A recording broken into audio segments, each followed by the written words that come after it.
Hey everyone who's watching from near and far. I'm Antonio Peronace. I am the Executive Director of Space for Humanity. And today I have the great pleasure of being joined by a mentor, a friend, space philosopher, Frank White. How are you, Frank? I'm doing great, Antonio. It's great to be with you in the moment when our astronauts are returning from a record-breaking trip to the moon. What a great day! Yeah, for those of you who may not be watching right when we post this, um, I I hope that you understand that we are doing this while we are actually um, experiencing in real time images and photos we're getting from Artemis II, um, from around the moon, Frank. And I know you and I were both there. What was your experience seeing Artemis II launch to space? Well, it was terrific. I was invited to Kristen Fisher's launch party. I was at this famous space bar.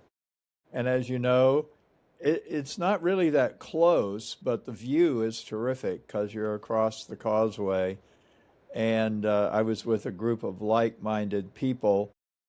And I commented to some folks, everyone was just so convinced that it would not go on time that I know. I'm sure some people missed it. But I think that was the most surprising aspect was that it was a near flawless countdown. And I thought I might be jumping up and down, cheering. I thought I might just really return to my childhood love of space. But I just sat there and watched it. I just thought, this is so wonderful. We're going back to the moon. I was just in awe, close to tears. And I was just happy because one thing I want to mention is that in the course of my interviewing over 50 astronauts, I interviewed Reed Wiseman at Johnson Space Center, and I interviewed Christina while she was on the ISS. It does make a difference when you know people who are on the spaceship. It really Yeah, does. yeah. It's interesting. So I was at the press site for the launch, and and for folks who wonder, that is where you see the historic countdown clock and that flagpole with the flags flying. And actually, for anyone who wants to look for me, I was wearing a blue shirt and my Space for Humanity hat, and I was at the very base of the flagpole. So if you look at some of the official photos, you'll see me there at the press site. And one, it was a really special moment for me. I've been to several rocket launches. I've been to a shuttle launch, some SpaceX launches, plenty of Blue Origin launches. This one really hit differently. One, you really feel the power of the SLS, right? Like that thing is a big candle to light. And I remember feeling the acoustic power, but also the energy, right?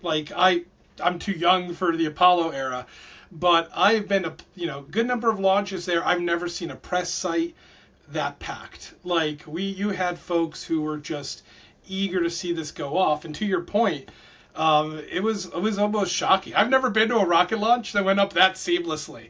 And to your point, I also know folks who, I don't want to name any names, but they didn't even come in that first day because like, oh, it's not going to possibly launch in the first attempt. I'll fly in the next day, and I don't think they expected that. Yeah. So it was amazing. And also to the point you just made, I've met the astronauts. I know Victor Glover. We met him through, we got to Space for Humanity, got to know him well through the Ed Dwight launch when we sent Ed to space. And Victor's amazing. All the world knows that now after hearing some of the things he's had to say. It doesn't come to a surprise to you or myself, but it does hit a little different. Even on the Blue Origin launches that I went to, where I knew folks quite well, that we were literally sending up there, you always hold your breath, knowing there's human life involved and there's a lot of dangers. But to know that you spoke to those people and now they're in that capsule, it's a psychological trip in and of itself. Well, I also think I think that one of the triumphs of this launch and this flight was the four astronauts. They were so relatable.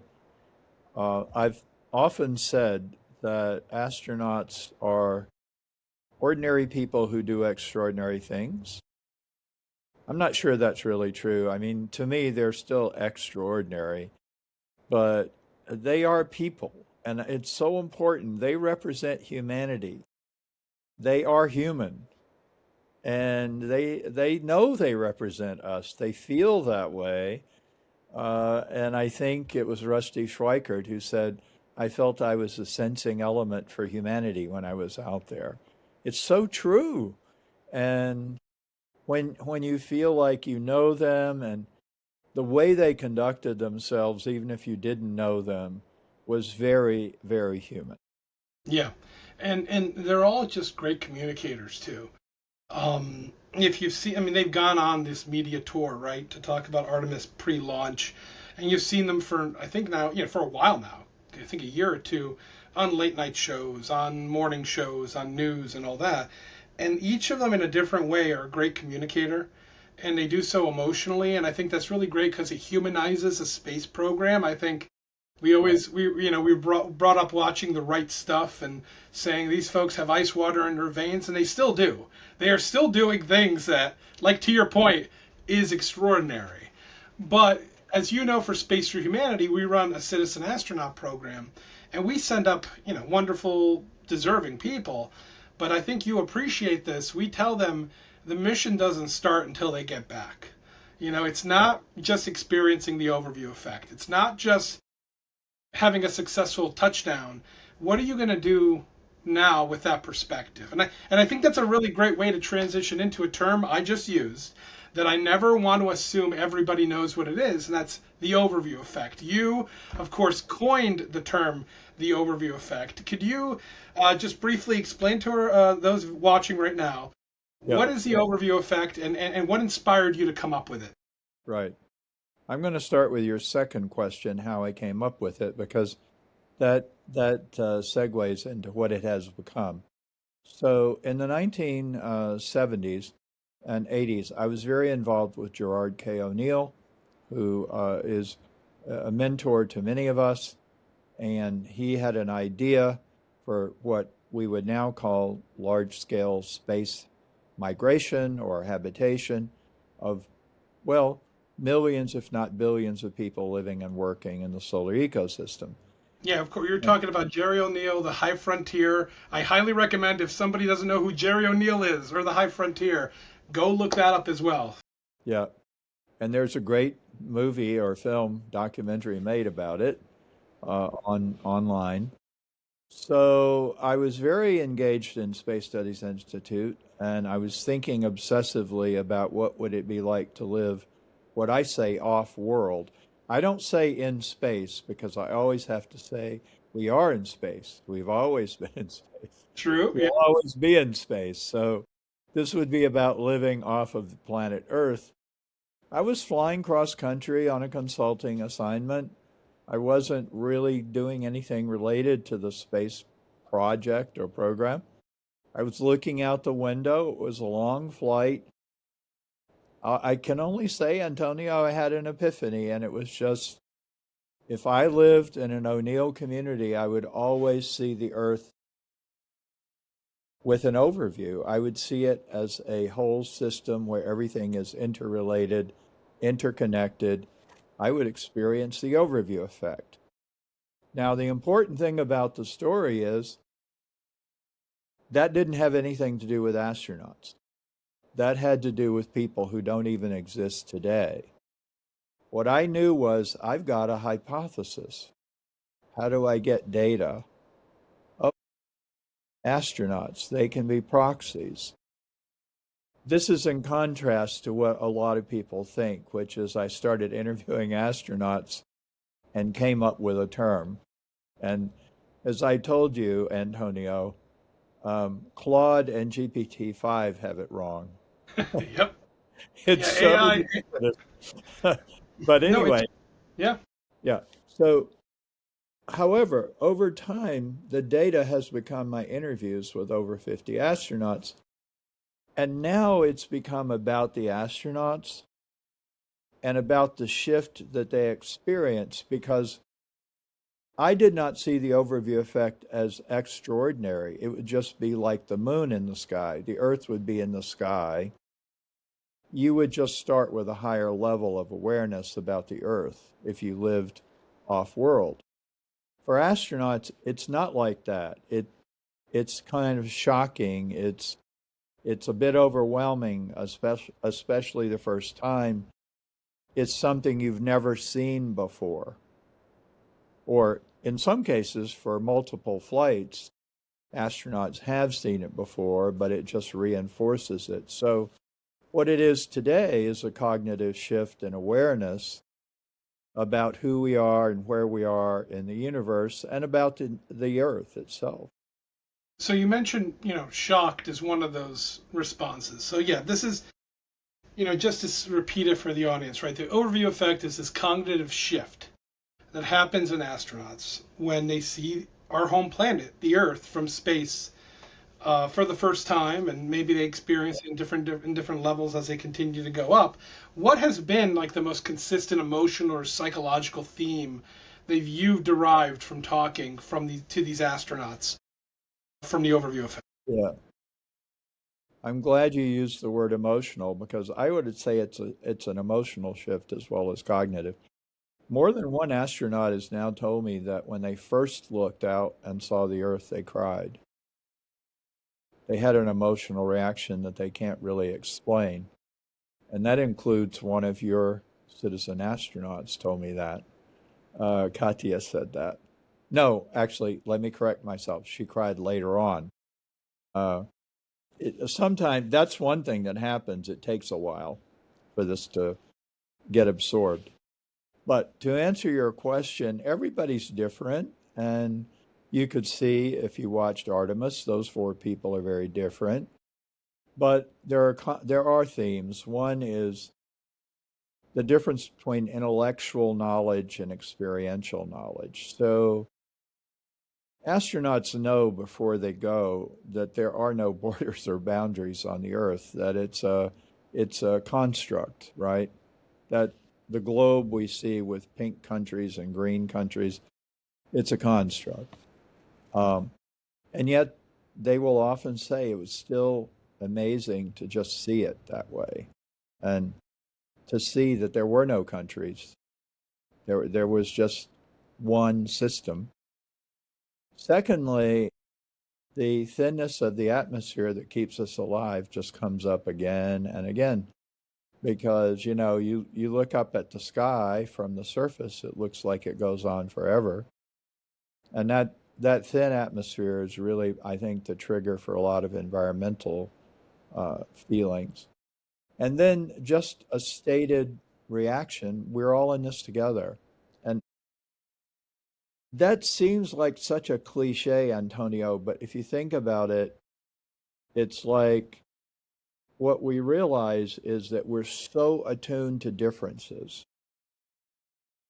that we don't really get that we're all on this spaceship. We're on spaceship Earth. And I don't want to forget to say that they see this beautiful spaceship against the backdrop of the dark and sometimes foreboding cosmos. Mm-hmm. There's this realization is there's nothing else out there. There's no lifeboat. There's nowhere to go. I mean, I guess we could go to the moon, but there's no atmosphere there. There's nowhere that we can live without special equipment. And so those are 3 out of many reactions people have. Yeah, I appreciate that. And you're right. You mentioned how it takes time for folks to process their emotions. I know plenty of astronauts as well, or citizen astronauts and others that I've spoken to. And I remember I was speaking with William Shatner, of all people, who went up on a suborbital flight. And he said it was about 6 weeks that he'd find himself just walking around his house and start crying. And he just didn't know why. Yeah. And to the point you just made, I've heard this from him and multiple others, that it is the blackest black you'll ever see. And he said that, And he went up at about age 90. He said that he floated to the side of the capsule looking into space and was just terrified by the darkness. And that sense you just described, this foreboding, there's no place out there for us. And then when he made it back over, he says he looked down at the whites and the blues and the beiges of Earth and was just overcome with sorrow. This moment, this overview effect, where Wow. he felt, what are we doing to each other and to our paradise that we were born onto? This planet that is the ecosystem is perfectly attuned to us and us alone, and that it's the only place we know that we can survive on. It's interesting because you mentioned the environmental movement, right? Or the environmental movements. And I'm going to share a quick photo here. A photo that I know you'll recognize. I like to think many will recognize who are viewing. This, of course, is the famous Apollo 8 taken on Christmas Eve. Apollo 8 image that's been named Earthrise. And so why don't you tell me a little bit about what this has had effect on you, and we can talk about the profound. You can also talk about the profound effect on humanity. Well, I'm fortunate that I've lived long enough to experience Apollo 8 and Artemis II. There, there are really remarkable parallels between the two. So 1968, and I'll just speak for the United States, which is my country, although I was in England at the time. 1968 was a terrible year, just terrible year. Um, Bobby Kennedy was assassinated. Martin Luther King was assassinated. There were terrible riots in the streets. Troops were called out. Um, the war in Vietnam, the term quagmire has been coined, I think, to define the war in Vietnam, and it was still going on. It was also becoming increasingly clear to Americans that the United States was not winning that war, which was a shock, honestly. I was a very active person, socially active, and I'm a hopeful person. I believe in humanity, and at the end of 1968, I felt hopeless. There was also a sense that of helplessness that we could not overcome the problems that we were facing. Apollo 8 was a surprise because it wasn't really originally supposed to go to the moon. My understanding is that was a last minute decision. So it didn't have a lot of hype. And I was in London at the time on break. And one thing that's often forgotten is that on the way to the moon, the astronauts turned the camera around and showed us the Earth. It wasn't this beautiful picture that we see now, but it was shocking. Bear in mind, nobody had really seen the whole Earth quite like that as a video taken by astronauts. And then, of course, they had their own shocking moment where they first saw Earthrise. And I think everybody knows that there was squabbling among the astronauts about where's the film, give me a color film, and it almost didn't get taken, this picture. However, I guess the big moment was Christmas Eve, where they had recovered and they wanted to give a little bit of a show to humanity. And as they rounded the Earth, they kind of reenacted that moment of seeing Earthrise. And I've read about this, they had no idea what to say. And someone, I think the wife of one of the people at NASA, said you should read from Genesis, which they did. Well, this was an amazing self-portrait. It really, without any caption, it says we're on spaceship Earth. It's the truth of our situation. We are on this beautiful blue planet against the blackness of space. And it's often been remarked upon that in the foreground you see the moon, which is stark, cratered, lifeless, and in contrast to our Earth. And as you mentioned, Antonio, it's no accident that Earth Day happened not Yep. long after. And we take the environmental movement for granted, but there is no question that Apollo 8 gave a huge kickstarter to the environmental movement. So when people say, I don't get it, I don't understand space exploration, I don't know how it benefits the Earth, well, you know, it does. It has an impact on our consciousness. Yeah, I mean, not just Earth Day, the EPA was birthed into existence, Yeah. the Clean Water and Air Act. I think it's why at Space for Humanity we often use the hashtag, the phrase, that we go to space for Earth. And I think that is the ethos of what you believe, what we believe, which is that this viewpoint, this journey is part of our journey back on Earth. Yes. Um, and as I stop sharing this image, I want to ask and pivot. The what is the particular what makes a lunar overview effect so particular? We have human beings right now staring at our Earth, experiencing a lunar overview effect for the first time in over half a century. What's so special about a lunar? Yeah. That's a great question, Antonio. I've often said I don't know what I think till I write a book. I have to write a book to know what I think. So I started out, I had the epiphany about the overview effect. But when I started out, I did not distinguish between orbital and lunar flights, or even suborbital and lunar flights. I did interview several Apollo astronauts, and it suddenly dawned on me, gosh, orbit is maybe 200 miles from the surface. Going to the moon is 240,000 miles. And actually, it's very obvious. You look at an orbital picture of the Earth, and you look at Earthrise, which we just did. In orbit, the Earth fills your field of view. The cosmos does not take up much of your view at all. Earth is dominant. When you go to the moon, when you have the lunar perspective, um, the cosmos fills your perspective, and you see the Earth as smaller, somewhat less dominant, and therefore I think the emotional understanding of what you and I have been talking about is heightened.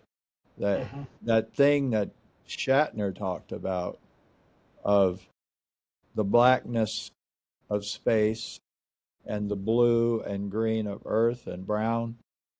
It's such a contrast. It's just more striking when you go to the moon. Yeah, and with that, I'm going to share now the next photo. We're fortunate that we're recording this on a very special day that just hours ago we received their photos of their lunar flyby, and we received what I like to think is, a modern Earthrise equivalent, and it's called Earthset. And this is the image we got beamed down to Earth just hours ago. What's your reaction to it, Frank? Yeah. Well, it's such a compliment to Earthrise, and I think that the astronauts did intend to have an Earthrise uh, reenactment as well, but I think Earthset turned out to be the major, um, the major complementarity to Earthrise, and it's a very similar image, except it's a crescent Earth. And actually Earthrise is only a partial image as well. I believe it reminds us that the Earth is a planet, uh, just as the moon looks different at different times. The Earth looks different at different times. And once again, the similarity is the blackness of the background, the stark, almost barren nature of the moon, and then the real beauty of the earth. And I think it's the beauty that really causes astronauts to cry. The last thing I would say is I'm very thankful for this generation to experience Artemis directly because it made a difference to me at the age of 24 or 25 to experience Apollo 8 directly, to follow it, to be involved in it. Now we have a whole generation that may be feeling hopeless about humanity. And here's what I would say. Just as there's this contrast between the Earth and the moon, there's a contrast between what humanity does when we look at difference and what we do when we look at unity. And that's what happened with Apollo. That's what happened with Artemis. If we can lean into the unification side of our species, we can have a hopeful future. I appreciate you saying that, Frank, because it leads into where I wanted to take the conversation as we start to close it out. I could talk to you for hours, and I think this might have to become a recurring series. But I know you care deeply about the same thing that I care deeply about in Space for Humanity and so many others in our orbit, so to speak, which is this idea that the overview effect, that space in general is a catalyst for positive change. So I know the answer to this, but I just want to dig a little deeper. Do you believe that if more leaders in government or in education or in business or even regular citizens from countries where they've never had an astronaut go up to space, do you believe if more go and experience the overview effect and hopefully come back with that shift, that somehow might shape some better decision making at a global scale? Absolutely. This is part of the movement. There is a movement which I hope gets more attention to bring the overview effect down to Earth. And as I've said to you before, the key to the overview effect is it tells us the truth about who we are and where we're going. When we don't have that experience, Ron Guerin said we're living a lie. Our experience on the surface is not an accurate understanding of our situation. The more people who understand the truth, it's got to improve life on Earth. One thing I would also say is that the beautiful thing about Space for Humanity, and this goes back to your founder, Dylan Taylor, it is the idea, which again I realized in writing the book, we can use space exploration to alter consciousness. That is to say, we can use this perspective shift to change life on Earth. It requires, though, intentionality, and I know Space for Humanity has done that with your citizen astronauts, emphasizing the journey really begins when you come back. And, I'm working with a colleague, Christina Starr. We're also working on how do we help people have not only the best personal experience of spaceflight, but how does it benefit the Earth and the people of the Earth most profoundly? So just having people go will be good, but if we use our intellect and our intentionality to bring the overview effect down to Earth, that will be better. I couldn't agree more, and I look forward to continuing our work together in doing that, because I think that's where it matters most. I think most of the world still needs to have that perspective and leverage that perspective for a better future for all. That said, I love to close out whenever I talk to somebody with the same question, but I know it's going to have a particularly different meaning and emphasis for you, which is, would you go to space? And I sense I know the answer, because I would also like you to not just answer that question, but tell folks who are viewing right now, what are you up to? And how is your journey continuing? Because I know I'm excited about it, and I want others to learn about it too. So would you go to space, Frank? Well, we all know about softball questions. That's more like a wiffle ball. Yes, of course. So, what has happened with me, Antonio, is that, and this is a lesson learned, and I hope people will draw a lesson from this. I told myself a story that I had chosen at a certain point not to be an astronaut, and yet I had found my place by interviewing astronauts. So I was being interviewed by a good friend, Christina Rasmussen, for a podcast. She asked me that question at the end. Don't you want to go? And I was not prepared. It really threw me for a loop, and I started realizing, yes, I do. I do. So, what is going on right now is I'm working with Moondow. Uh, and, I like to say Moondow has its own space program. Uh, they've raised money for two people to go on suborbital flights. They have funded over 80 space related projects. And we now have a campaign underway for me to be their third astronaut, if you will, commercial astronaut. So we have like 3 weeks to go. And we don't have a number that we're aiming at. We're just going to raise as much as we can, and then we're going to see what that will purchase. One other thing I do want to say, there's a +1 component. Those who contribute can enter a contest to go with me if we raise enough money. And I believe we have up to 25 people competing at this point.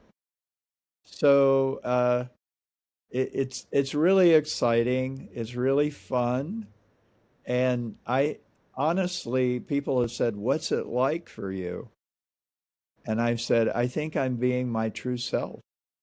Yeah. This is what Well, I want to do." and it fills me with happiness because I've known you for a while. You give so much. You've defined so much of the movement, and not just the overview effect as a term, but so much to inspire others that I think it's important that you also have a moment like this to continue your journey literally to the stars. For folks who are watching, we're talking right now. At the April 7th. So this is until the end of the month, right? We gotta get folks Well, who are it's interested in by in this month of April to get registered for this and support you, right?